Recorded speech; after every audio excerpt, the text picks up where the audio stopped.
Assalamualaikum warahmatullahi wabarakatuh. Senang sekali hari ini saya Nawa Rahma bisa menemani kalian di podcast Kabar Satu. Dan hari ini kita kedatangan tamu spesial. Wah, sespesial soto Lamongan kan? Pastinya penasaran banget sama tamu yang satu ini. Kalau biasanya kita kenal tamu, kok tamu sih? Apa ya? Tamu yang satu ini biasanya kita kenal sebagai politikus, sebagai seorang aktivis, pengusaha dan lain sebagainya. Bahkan dia juga ahli di bidang percipan, chips, ya kan? Terus ahli juga biasanya ke sawah juga ya kan? Langsung aja kita kenal sama Kak Markus Ali. Selamat sehat, gimana kabarnya? Alhamdulillah. Hari ini sudah ngerasa nih berapa orang? Hampir ya, memang satu kebiasaan ya. Baik Kak Markus, enaknya panggilnya Cak, biasanya dipanggil apa nih? Api. Karena memang orang biasanya manggil Cak ya, tak panggil Cak aja. Oke, hari ini kita akan membahas tentang puisi karena ternyata Cak Markus ini adalah salah seorang yang bisa nulis puisi, pencipta puisi dan juga pembaca puisi, ya kan? Iya kan? Mau coba biasanya kamu. Dan kita akan kupas tuntas apa sih puisi itu, gimana sih cara bikinnya dan lain sebagainya. Nah, sebelum kita lanjut nih ya, aku pengen tanya nih Cak Markus, kok bisa ke puisi itu ceritanya gimana tuh? Saya Mulai dari kapan? mulainya sejak sekolah. Sekolahnya umur berapa ya?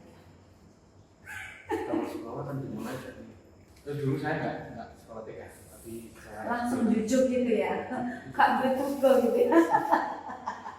Terus saya belajar menulis puisi itu mulai alia. Mulai alia, SMA ya? Saya mulainya dari membaca bukunya Khalil Gibran, novel-novelnya Khalil Gibran. Dulu memang buku-buku itu sempat sangat terkenal di masyarakat pelajar. Dan saya selalu membaca buku-buku itu, bahkan saya beberapa kali bawa ke sawah. Saya kan sering membantu ngarit. Oh gitu. Ngarit kan? Iya. Apa ngarit bahasa Indonesia? Hah? Ngarit? Cari rumput lah. Susah amat ya. Terus? Baru kemudian saya mencoba untuk menulis setiap saya punya waktu. Saya selalu bawa buku, terus nggak lupa sama temanya juga. Saya pikirkan apa, saya tulis. Berarti yang dibawa secara otodidak nih ya dari buku tadi, terus akhirnya langsung terangsang aja gitu ya setelah ngebaca buku Khalil Gibran tadi. Buku-bukunya Khalil Gibran ini kan luas, yang ada di dalamnya tidak melulu soal, biasanya kan kalau buku novel biasanya melulu soal urusan rasa, tapi ternyata di bukunya Khalil Gibran ini juga banyak yang ada di dalamnya adalah kepedulian sosial, hubungan antar masyarakat. Akhirnya tulisan ini menurut saya bagus dan indah, ketika membaca gampang mencerna. Nah, saya mengikuti, saya belajar menulis puisi, menulis cerpen gitu ya, dari tulisan-tulisan. Kemudian setelah kuliah, saya menghabiskan beberapa bukunya Pramudia Anantatur. Penulis novel, trilogi, tetralogi, Rumah Kaca, itu kan novel semua. Gitu. Di situ juga pelajaran yang sangat menarik. Akhirnya saya juga terangsang dari situ. Kemudian saya sering menulis. Yang paling penting adalah menulis. Yang paling penting membaca dan menulis. Dan nggak penting mau nulis apa, mau baca gitu. apa. Iya. Oh iya, gini. Berarti Cak Mahrus itu tidak dominan ke puisi saja ya. Iya. Apapun, entah itu cerpen dan sebagainya seperti itu ya. Tapi aku kali ini lebih tertarik untuk membahas puisi terlebih dahulu. Nah, kalau itu puisi, sajak, syair itu sebenarnya sama nggak sih itu? Ada perbedaan nggak sih? Puisi, sajak, syair. Nah, itu aku juga bingung gitu loh. Sajak ya bodoh. Oh doa ya kan, cuman namanya doang kali ya. Nah itu kalau nulis puisi itu harus pakai rumus nggak? Kalau A, endingnya harus A harus begitu atau gimana? Banyak teori menulis puisi. Oh gitu. Teori menulis puisi itu banyak. Cuma kalau saya sih lebih pada kreatif aja. Menurut cara nulis saya adalah cara nulis sesuai keinginan saya. Yang paling penting kalau puisi kalau seumpama mengungkapkan apa itu benar-benar bisa dicerna. Itu. Jadi nggak usah susah-susah. Jadi kalau teori betul harus dipelajari, cuma memang jangan terpaku pada puisi. Pada teori. Berarti seperti itu ya. Kalau lebih warna nih ya, warna puisi yang Cak Mahrus tulis itu lebih ke percintaan, apakah ke sosial ataukah yang lain? Pasti banyak yang tanya nih, atau mungkin tulisannya nih, lebih ke tulisannya nih, apa tuh yang paling menarik untuk dituangkan dalam sebuah tulisan? Seorang penulis biasanya sesuai dengan kebiasaan. Kalau saya sering nulis itu soal tentang kehidupan sosial. Karena saya adalah petani yang juga sering ngopi di warung, akhirnya muncul rasa-rasa, kemudian di sini muncul juga tulisan. Gitu ya. Berarti sesuai dengan kebiasaan sehari-hari. Harus oh iya sih, memang iya ya.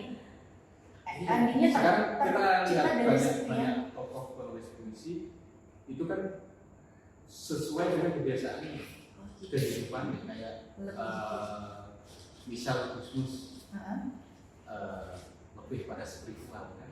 Oh iya benar-benar.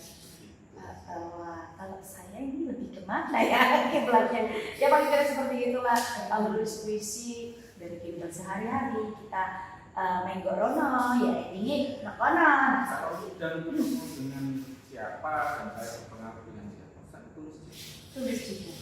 Meskipun rasa sakit hati juga diungkap dalam puisi. Karena puisi itu bebas. Yang penting menyampaikan dan menggunakan cerita sudah dibaca. Enak cara membacanya. Iya, berarti kita kumpat pun ya indah aja gitu kan. Mau lu bla bla bla gitu indah aja. Yang penting pakai nyebut nama salah nggak dalam puisi? Harus pakai inisial atau kiasan yang lain itu? Bisa juga sih, sebenarnya nggak ada salahnya. Nggak ada salahnya ya. Cuma kadang masyarakat kita itu kadang apa ya, kalau tidak menyebut orang saja sudah merasa tersakiti. Nah, harus filter duluan gitu kan. Bapaknya ya. Seperti itu ya. Berarti kalau misalnya nih ya tadi sudah dibilang bahwasanya puisi yang Cak Mahrus tulis adalah puisi tentang kehidupan sehari-hari yang pernah dijalani dan sebagainya. Berarti kalau sakit hati pernah nulis sakit hati. Kalau lagi senang ya senang. Iya. Lagi galau pas nggak jadi itu ya ditulis. Bercanda. Nanti hati-hati boleh. Oke. Kemudian ini nih aku tadi juga tulis. Warna puisi tadi sudah kiblatnya ke kehidupan sehari-hari ya. Nah, terus ini nih kalau di Lamongan itu untuk puisi sendiri atau penulis sendiri ada komunitasnya nggak? Ada banyak. Banyak ya. Biasanya ngumpulnya di perpus. Oh di. Teman-teman itu. Oh. Di tempat percetakan juga sering. Ada komunitas-komunitas. Ada komunitas. Penulis yang juga. Mantap banget. Kok aku nggak diajak? Kan bukan penulis. Aku sering nulis. Beneran. Iya makanya. Dan tulis tulisan hati kan sama-sama nulis. Penting itu mah ya kan. Nah, oke. Sampai saat ini kira-kira untuk penulis sendiri pernah nggak sih ada cara yang luar biasa sampai saat ini acara apa saja bisa diungkapkan? Apa aja nih? Pernah dibaca puisi bareng atau kayak gimana? Wah, kalau saya kan sejak di kampus dulu aktif di teater juga kan. Gitu. Kalau soal pentas dan membaca puisi di mana-mana saya juga kemana-mana juga. Oh iya, berarti teater sama puisi kan juga satu kesatuan ya? Oh, kapan-kapan kamu boleh diajar ya, Caca? Boleh. Aku bagian apa biasanya? Kalau karakter seperti aku? Bagian musuh-musuh kata. Oke, terima kasih. Jadi seperti itu ya. Luar biasa banget loh. Nah sekarang aku pengen nih sebagai kan orang kalau cuman bicara aja nggak ngasih bukti, pastinya apa sih paling juga penulis apaan gitu. Orang-orang pasti pada tanya nih, puisi yang paling Cak Mahrus suka itu tentang apa dulu? Ini ingin tahu. Yang paling Karena saya lahir di pesantren, saya pandoan lebih apa ya? Religius. Oh, suka sholat terus ya? Sholat lah sebelum disolatin gitu ya kan. Ini penasaran, aku pengen tahu puisi yang paling disuka dan harus dibacain sekarang. Karena pastinya pemirsa yang lagi nonton ini tuh penasaran banget. Nggak cuman itu baca doang tuh, pasti nggak bisa baca puisi, cuma nulis-nulis aja nggak ada buktinya. Nah pastinya penasaran banget sih seperti apa Cak Mahrus kali ini akan membacakan puisi yang dia suka dan pastinya punya nilai sejarah tentang Cak Mahrus sendiri. Kita akan dengarkan seperti apa puisinya ya, sambil cari. Kira-kira kebetulan saya ada satu puisi.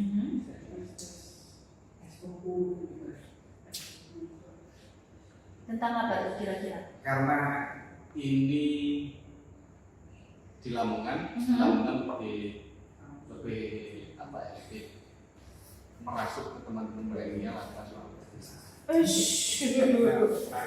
bentar, ini termasuk apa tuh perwakilan dari diri pribadi nggak?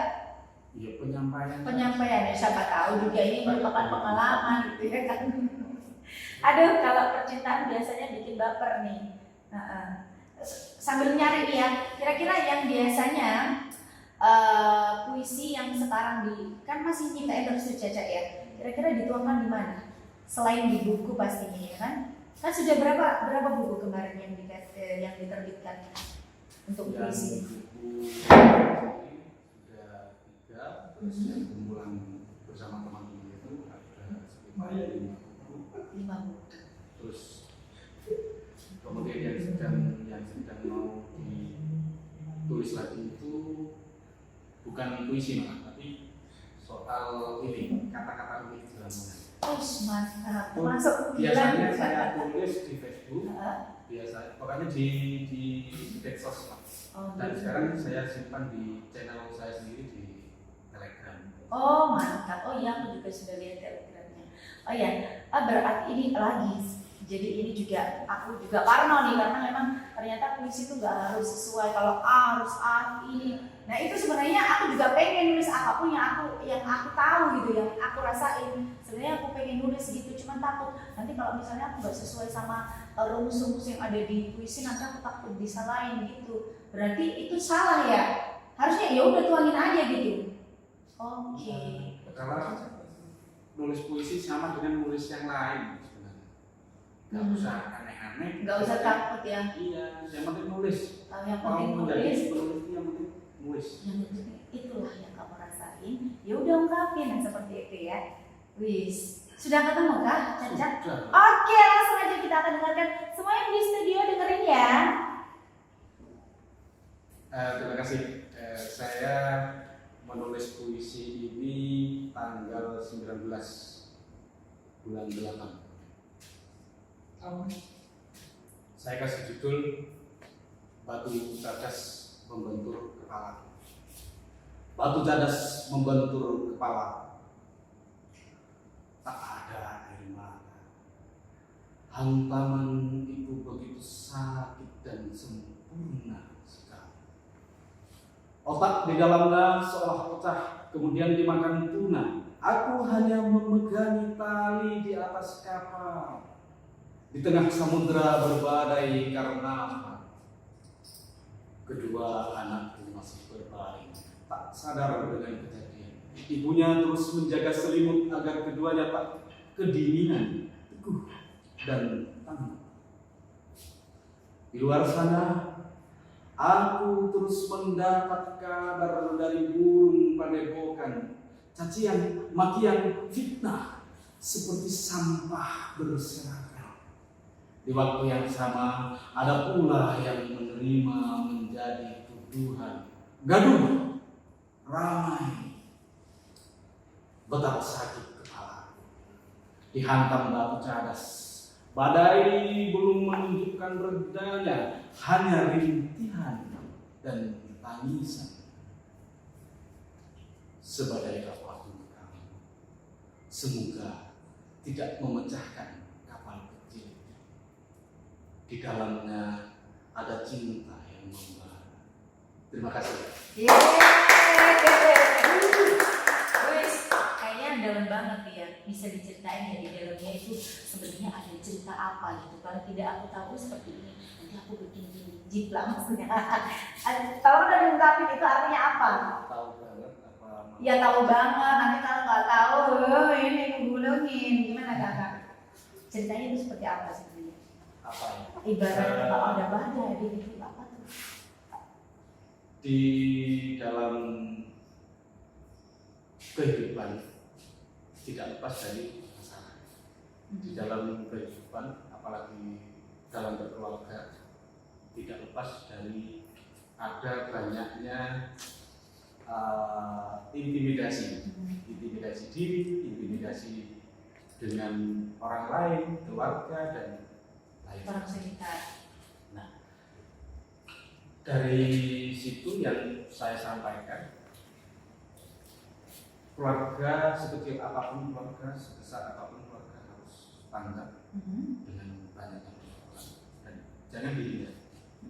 Jangan dihindar. Kalau mau nangis silakan nangis. Kalau mau misu. Tapi jangan menghindar dari masalah, karena masalah tak akan pergi begitu saja. Selesaikan masalah. Lek sama yang suka sama orang, ungkapin aja, nggak usah ngomong. Kalau sama kayak yang lain juga kan juga. Iya. Ya rasa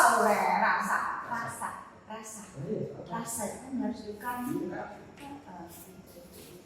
Adanya puisi ini kan salah satu beberapa puisi ya. Salah satunya adalah untuk menyampaikan sesuatu yang tidak bisa disampaikan. Soalnya aku seneng arek kuwi. Aku kan gak iso langsung ngomong. Tapi iya cara melalui siapa tahu dia ngerasa. Apa tulisan marah-marah di Facebook kan banyak orang merasa, apalagi tulisannya begini. Gitu ya. Main cantik aja ya sekarang ya. Wih, keren banget nih. Besok kayaknya saya harus bikin banyak puisi. Gue mau nyanyiin sebelah dulu. Oke. Kemudian ya tadi kan ada komunitasnya ya. Kira-kira komunitasnya itu lebih ke anak mudanya banyak nggak? Banyak ya? Ternyata masih banyak. Sekarang juga saya juga sering datang ke sekolah-sekolah mengadakan pelatihan menulis. Oh gitu. Yang sekarang sudah ada, saya bikinkan grupnya sendiri setiap masukin kan bukan besar. Setiap minggu sekali saya minta tulisannya untuk terus koreksi yang bagus, kemudian kita simpan. Barangkali suatu saat nanti sekolah butuh mencetak bukunya. Oh mantap ya, aku bisa ya, masih bisa kan, meskipun tua masih bisa kan ya. Nanti dikumpulkan dengan tua-tua kelahiran. Iya deh, terserah lu dah. Jadi seperti itu. Kemudian harapannya. Sebentar, kalau harapannya jangan dulu. Mau tanya nih tentang prestasi dalam menulis. Pernah nggak yang tadi dibanggakan itu apa? sampai di 4 tahun? Saya itu dulu pernah menjadi pemenang lomba menulis puisi di Madura. Oh iya, kota kelahiran ya kakak ya. Cuma sayangnya waktu itu orang tua saya nggak suka. Orang tua menentang. Menentang dengan apa sih kok nulis puisi mana? Berarti awalnya memang ditentang keluarga. Oh gitu. Jadi makanya kemudian saya tidak pernah ikut lomba adat. Oh. Tulisan saya simpan, kalau bukunya sudah dicetak saya cetak, dan alhamdulillah buku-buku saya tidak pernah saya jual untuk dijadikan hasil perekonomian. Saya jual selalu untuk diperbantukan. Iya. Misal kayak buku saya yang monolog rindu. Oh iya. Yang beberapa tahun lalu itu saya semuanya persembahkan untuk masyarakat dampak dampak bencana yang ada di mana di Palu gitu ya. Oh iya. Di Palu gempa waktu itu ya. Saya kerjasama dengan teman-teman LBPI, kemudian teman-teman LBPI membantu untuk menyalurkannya. Berarti tidak harus dipikir aku tuh harus berprestasi nih karena menulis, tapi tidak, tapi lebih ke aku harus mengungkapkannya ya, inilah bentuknya. Aku nggak harus mendapatkan nilai yang luar biasa, tetapi bisa menulis saja saya sudah merasakan prestasi. Mantap banget. Itu kan seharusnya. Jadi nggak harus saya pegang piala euforia. Itu kan bukan dulu saya. Iya, sip, mantap. Kalau gitu aku juga gitu deh. Oke, kemudian ini untuk anak muda nih harapannya, karena soalnya karena sampai saat ini loh mereka tuh lebih ke TikTok, lebih seperti saya TikTok, lebih ke mungkin nulis-nulis di Facebook nggak jelas, di media sosial yang lain ya kan. Nah, harapan kedepannya apakah soalnya mungkin orang pada umumnya akan bilang apa sih puisi gak zaman, seperti itu kan.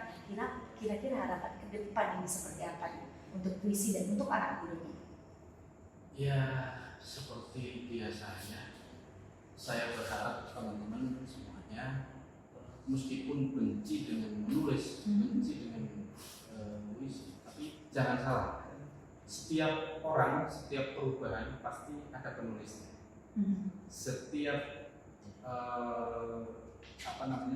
setiap kehidupan pasti ada penulis. Yang dikenal bukan pembaca TikToknya, bukan pelaku TikToknya, tapi penulis. Itu maksudnya. Jadi jangan membenci penulis, karena pasti penulis akan diingat orang selalu. Benar sekali. Yuk pencipta gitu loh ya kan. Oke Kak Bahrus. Terus untuk ini komunitasnya ya, harapan untuk komunitasnya sendiri. Pengennya punya apa nih yang harusnya ini jadi kayak apa ya? Pokoknya yang wah gitu, ada nggak maksudnya untuk harapan sendiri untuk komunitasnya? Ini harapan saya itu di Lamongan ini kan kekurangan tempat untuk proses. Maunya saya kalau semua ini didengar oleh pemerintah Kabupaten Lamongan ya, ayolah bangun tempat komunitas ini, bangun maksudnya kalau di Surabaya ada Dewan Kesenian Jawa Timur, ada Dewan Kesenian Surabaya yang mempersatukan banyak hal. Ada penulis, ada seniman-seniman di situ, kemudian kalau ada pertunjukannya di situ, kan gitu. Akhirnya komunitas ini jalan, terus anak muda gampang belajarnya, mau belajar nari ya di tempat itu, mau belajar nulis di tempat itu, mau membaca di situ ada perpustakaannya. Itu maksud saya. Kalau ini tidak didengar pemerintah ya doakan saya kaya. Masuk. Saya akan bangun sendiri. Iya benar-benar. Iya, ini aku juga masih itu ya. Soalnya kalau katakanlah seperti sanggar gitu ya, di Lamongan sendiri kayaknya untuk sanggar yang menaungi segala macam itu kayak kurang ada ya. Paling ada. Pemerintah Lamongan tolong dulu ya. Ya, semoga ini kan harapan kita semuanya gitu ya. Karena orang-orang yang berkecimpung di dalam dunia seni juga biar ada wadahnya. Termasuk saya loh. Saya seniwati loh, Rek. Kudu iya. Dikumpulkan ini bagian puisi. Nah, siapa tahu ada gabungan besok tampil jadi satu nih top Lamongan gitu. Nah, seperti itu harapannya ya kakak ya.